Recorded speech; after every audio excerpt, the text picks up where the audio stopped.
Assalamualaikum warahmatullahi wabarakatuh. Selamat pagi, Om Swastiastu, salam sejahtera bagi kita semua.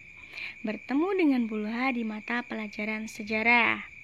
Nah, hari ini kita akan membahas tentang bab mempertahankan Negara Kesatuan Republik Indonesia, tentang materi kedatangan AFNE atau Alliance for Netherlands East Indies atau pasukan sekutu Hindia Belanda. Kompetensi dasar yang akan kita pelajari adalah kompetensi dasar 3.10, yaitu menganalisis strategi dan bentuk perjuangan bangsa Indonesia dalam upaya mempertahankan kemerdekaan dari ancaman sekutu dan Belanda. Diharapkan setelah itu kita dapat menyajikannya dalam bentuk cerita sejarah. Setelah kita merdeka, sudah siap belajar ya?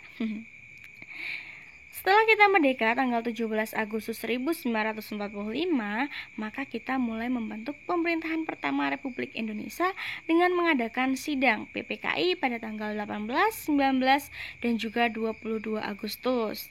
Namun, berselang 1 bulan setelah kita merdeka, ternyata kita harus menghadapi ancaman baru yang datang dari sekutu, yaitu datangnya tentara AFNI. Sekali lagi, tadi AFNI itu adalah Alliance Force Netherlands East Indies atau pasukan sekutu Hindia Belanda. Hindia Belanda itu adalah nama Indonesia ketika kita dijajah oleh Belanda, yang nanti berakibat pada terjadinya revolusi fisik di Indonesia seperti Perang Ambarawa, Perang 10 November, Medan Area, Bandung Lautan Api, dan masih banyak lainnya. Dan juga nanti masih belum selesai, ternyata kita masih harus berdiplomasi dengan Belanda, mulai dari perjanjian Linggarjati sampai dengan konferensi Meja Bundar. Oke, kita bahas terlebih dahulu tentang kedatangan sekutu atau tentara AFNI di Indonesia.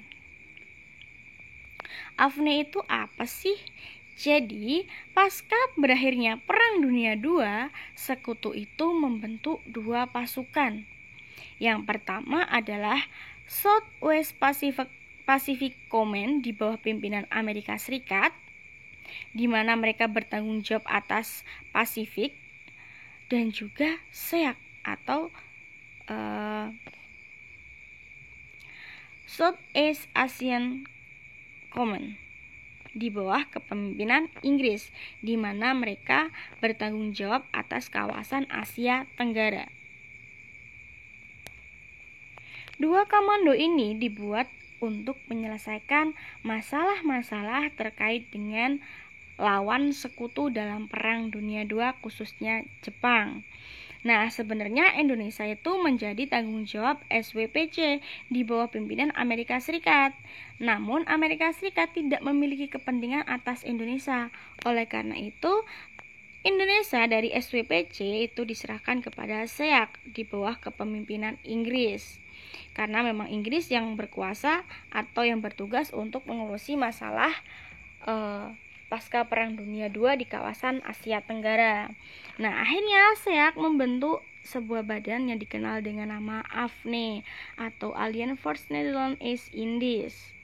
Nah, langkah pertama yang dilakukan AFNI untuk menjalankan tugasnya itu adalah dengan mengirim 7 perwira Inggris di bawah pimpinan Grand Hawk untuk melaporkan keadaan Indonesia sebelum kedatangan sekutu di bawah perintah Mountbatten. Jadi Mountbatten itu memerintahkan 7 perwira Inggris untuk pergi ke Indonesia terlebih dahulu sebelum kedatangan sekutu atau AFNI. Oke, kita sepakat ya, sekutu kita ganti namanya dengan AFNI. AFNI itu memiliki tugas, yaitu diantaranya menghukum tersangka perang, yaitu Jepang, kemudian memulangkan tentara Jepang, melucuti atau mengambil senjata tentara Jepang, kemudian melepaskan tawanan perang, di mana ketika masa pendudukan Jepang, orang-orang Belanda dan juga Australia itu ditahan oleh Jepang pada masa awal Perang Dunia II. Kemudian yang terakhir, yang paling utama adalah mengembalikan pemerintahan kepada pemerintah yang sah. Dengan 5 misi ini, akhirnya Afni mendarat di Indonesia tepatnya pada tanggal 16 September 1945, tepatnya di Pelabuhan Tanjung Priok, Jakarta, di bawah pimpinan Petersen. Kemudian, tidak mau kalah ketinggalan, Belanda yang sebelumnya menguasai Indonesia sebelum Indonesia dikuasai oleh Jepang ingin kembali berkuasa atas Indonesia, dan Afni jelas mendukungnya. Akhirnya, tentara Nica atau tentara Belanda juga ikut bergabung dalam pasukan Afni di bawah pimpinan Van der Plas. Tujuan mereka jelas, meminta bantuan Afni untuk mempermulus jalan mereka kembali menguasai Indonesia. Nah, bagaimana respon bangsa Indonesia ketika tentara Afni mendarat dengan membawa 5 misi perdamaian tadi? Awalnya, bangsa Indonesia menerima kedatangan Afni dengan misi perdamaian tadi dengan tangan terbuka. Namun di sini bangsa Indonesia melihat sesuatu yang ganjal, di mana salah satu tugas Afni tadi adalah membebaskan tawanan perang, khususnya adalah Belanda, karena kalau kita bicara sekutu yang ditahan di Indonesia pastinya kebanyakan adalah tentara Belanda.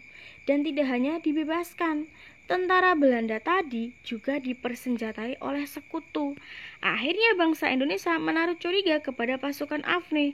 Wah, jangan-jangan Afni ingin mendukung Belanda untuk kembali menguasai Indonesia.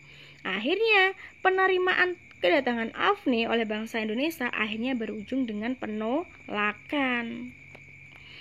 Seperti itu. Jadi intinya Afni datang ke Indonesia setelah Indonesia merdeka, tepatnya pada tanggal 16 September 1945 dengan membawa 5 misi perdamaian. Namun karena dalam tubuh Afni ada tentara Belanda atau Nica, akhirnya muncul kecurigaan dari bangsa Indonesia bahwa Afni ingin membantu Belanda kembali berkuasa atas Indonesia. Akhirnya kedatangan Afni menerima penolakan. Nah, bukti respon penolakan ini diantaranya akan kita pelajari untuk next materi ya, yaitu pertama adalah perlawanan bangsa Indonesia atau dikenal dengan masa revolusi fisik. Yang akan kita pelajari adalah pertempuran Surabaya, kemudian Ambarawa, kemudian Bandung Lautan Api, dan juga Medan Area. Apakah hanya ada 4 ini? Sebenarnya ada banyak. Kemudian perjuangan fisik ternyata juga tidak dapat mempertahankan kemerdekaan Republik Indonesia. Akhirnya bangsa Indonesia melakukan yang namanya diplomasi atau perundingan bersama Belanda. Mulai dari Linggarjati, kemudian Konferensi 3 Negara, kemudian Renville, kemudian Rumroyen, dan berakhir pada Konferensi Meja Bundar. Sampai pada akhirnya kita diakui kedaulatannya oleh negeri Belanda sebagai negara yang berdaulat.